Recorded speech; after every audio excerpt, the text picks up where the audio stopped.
बिहार की folk singer Sharda Sinha, जिनका मंगलवार की रात को दिल्ली के एम्स में निधन हो गया। उनका पार्थिव शरीर इस टाइम पर पटना में है।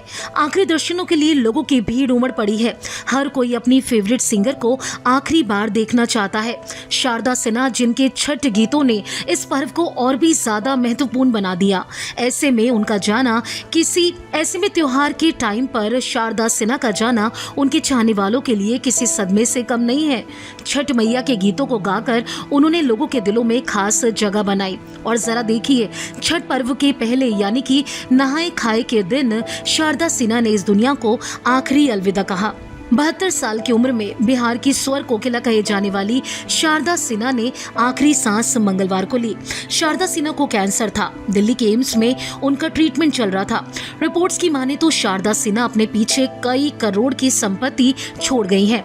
शारदा सिन्हा के परिवार में उनका बेटा अंशुमान और उनकी बेटी है। अब ऐसे में लोग ये जानना चाहते हैं कि उनकी संपत्ति कितनी थी और अपने बेटे और बेटी के लिए उन्होंने कितनी संपत्ति छोड़ी।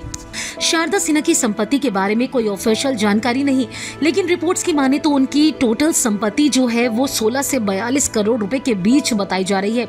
वहीं कुछ रिपोर्ट्स में दावा किया जा रहा है कि उनकी संपत्ति 35 से 42 करोड़ के बीच है। शारदा सिन्हा के 2 बच्चे हैं, एक बेटी और एक बेटा। बेटे का नाम अंशुमान सिन्हा है तो बेटी का नाम वंदना। पति का निधन पहले ही हो चुका है। ऐसे में उनकी संपत्ति का वारिस बेटी और बेटी को माना जा रहा है। हालांकि अब इसके बारे में कोई आधिकारिक जानकारी सामने नहीं आई। हो सकता है कि शारदा सिन्हा ने अपनी कोई वसीयत तैयार कराई हो। अगर ऐसा होता है तो संपत्ति का बंटवारा वसीयत के मुताबिक ही होगा। पद्म श्री और पद्म भूषण से सम्मानित मशहूर लोक गायिका शारदा सिन्हा को रिफ्रैक्टरी शॉक की वजह से सेप्टिसीमिया हो गया था। यही उनके निधन की वजह बना। बताया जा रहा है कि उनका अंतिम संस्कार कल यानी कि गुरुवार को गुलाबी घाट पर किया जाएगा। शारदा सिन्हा को 26 अक्टूबर को तबियत बिगड़ने पर एम्स के कैंसर सेंटर में एडमिट किया गया था। शुरुआत में उन्हें ऑक्सीजन सपोर्ट पर रखा गया और बाद में प्राइवेट वार्ड में शिफ्ट कर दिया गया। 4 नवंबर को उनकी हालत अचानक से बिगड़ी और उन्हें वेंटिलेटर पर रखना पड़ा।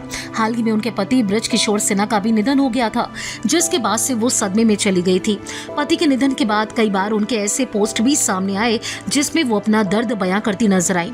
उनका एक पोस्ट ये भी था जिसमें उन्होंने पति के नाम एक पोस्ट लिखा था, जिसमें कहा था कि वो जल्द उनके पास आ जाएंगी। और जरा देखिए, 1.5 महीने के बाद ही शारदा सिन्हा ने इस दुनिया को अलविदा कह दिया।